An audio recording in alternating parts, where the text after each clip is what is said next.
My name's Nancy McIntyre. I'm a professor in the Department of Biological Sciences at Texas Tech University. I am Chris Grotegut. I am a veterinarian and ag producer here in Deaf Smith County, Texas. My name is Heather Johnson. I'm the Regional Migratory Game Bird Specialist for Texas Parks and Wildlife. My name is Nolan Talkington. Been a biologist with quail forever and pheasants forever now for almost 3 years. I'm Jim Steyer. I have lived in Hereford for about 50 years. I grew up in Castro County between Hart and Nazareth. My name is Berlin Arellano, and I am Director of Operations for Ogallala Commons. My name is Daryl Birkenfeld, and I am Deputy Director of Ogallala Commons. Playa is a seasonal wetland environment or habitat. It basically catches runoff. It's not spring-fed or anything. It catches rainwater and then runoff from rain events or even snow events. The importance of playas is how they replenish the Ogallala aquifer, the ecosystem that they provide for the area that it surrounds, and really the whole idea of water is life and what it provides for the people in our community. Playas support lots of different species, birds, obviously, but also amphibians, your frogs, your toads, your salamanders, that kind of thing. Lots of insects like dragonflies. Dragonflies are amphibious insects. They have to lay their eggs in an aquatic environment. Playas are they exist more so in what we call migratory regions or wintering regions. They stop to feed and stay during the winter months. So when they have water, they provide a lot of annual plants and seeds as well as invertebrates. Those birds, we found out through research, actually end up in better body condition and reproduce better when they actually reach their breeding grounds up in the Arctic and subarctic regions.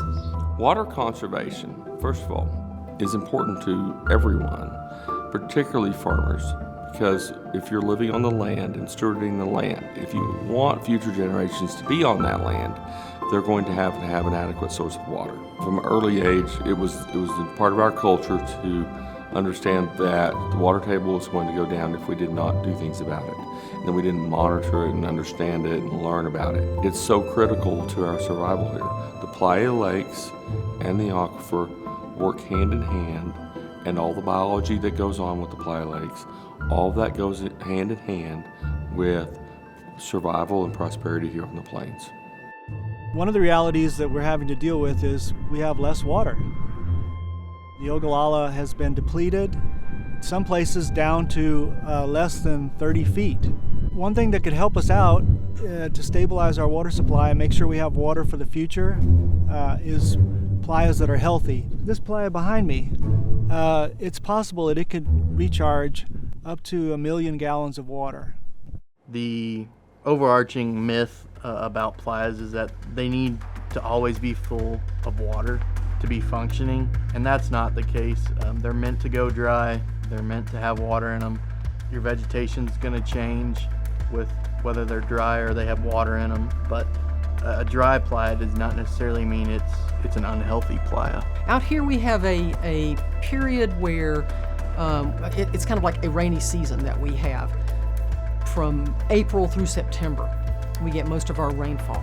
And so that's when a playa may fill if it receives enough rainfall and if there isn't anything in the landscape that blocks the flow of runoff to it. A playa may fill after a big rainfall in, the summertime, late spring, early summer. And then if we don't get more rainfall to replenish it, it will evaporate and it will dry. And then over our winter, unless we got a big rainfall in, let's say September, something like that, it will typically dry up at some point over the winter time. And so you may have a playa that fills and dries a few times during the course of a given year, but there are certain years where we don't get enough rainfall at once and the playa may be dry for years at a time. A lot of times growing up in schools, we learn about the Amazon, the rainforest, the ocean, and while those have their own importance, this is something that's right in our backyard, serves its own ecosystem. So I think it's important that people know what's happening in their backyard, how it affects us, how it affects the animals around us, and how it's going to affect our future. Playas are vital to virtually every wildlife species in the southern high plains, at some point in the year. They are a keystone ecosystem, meaning you knock one off, you not only affect it, you affect its neighbor over here a couple of miles away. Ogallala Commons is a really good organization that helps us do kind of the education and outreach part of my job with Texas Parks and Wildlife, where I work with landowners and restore wetlands. As biologists, we're not always really good at like the public side of things, of getting out doing public education, but that's what Daryl specializes in. So being able to kind of utilize our strengths, his strength is outreach, and we can just kind of tag team on it. What I hope that people will take away from this video is, first of all, to know that playas are the key ecosystem of our southern high plains region.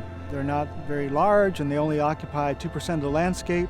They hold everything together. The second thing I'd like everyone to know is that you have a playa close to you, no matter where you live. So you might say, well, I live in town or I live in the city. What can I do about it? Get to know a playa close to you. Watch it over time. That's the gift of the playa, is that, again, you have to know it over the years. And then you begin to appreciate all the ecological services that it offers to us in terms of recharge of aquifer, but also wildlife. Without playas, we wouldn't be able to do nearly as well or as efficiently a lot of the things that we do here on the high plains. Meaning we wouldn't be able to conduct agricultural activities, grow our crops, water our livestock. Playas are vital to recharge of the Ogallala aquifer. And if for no other reason, they are our friends in that regard, because they're the only player in the game. We can live on this land. We can live within our water budget and have a civilization, have a thriving society, but not without water. And for this part of the world, having water means we have to take care of and steward and get to know playas.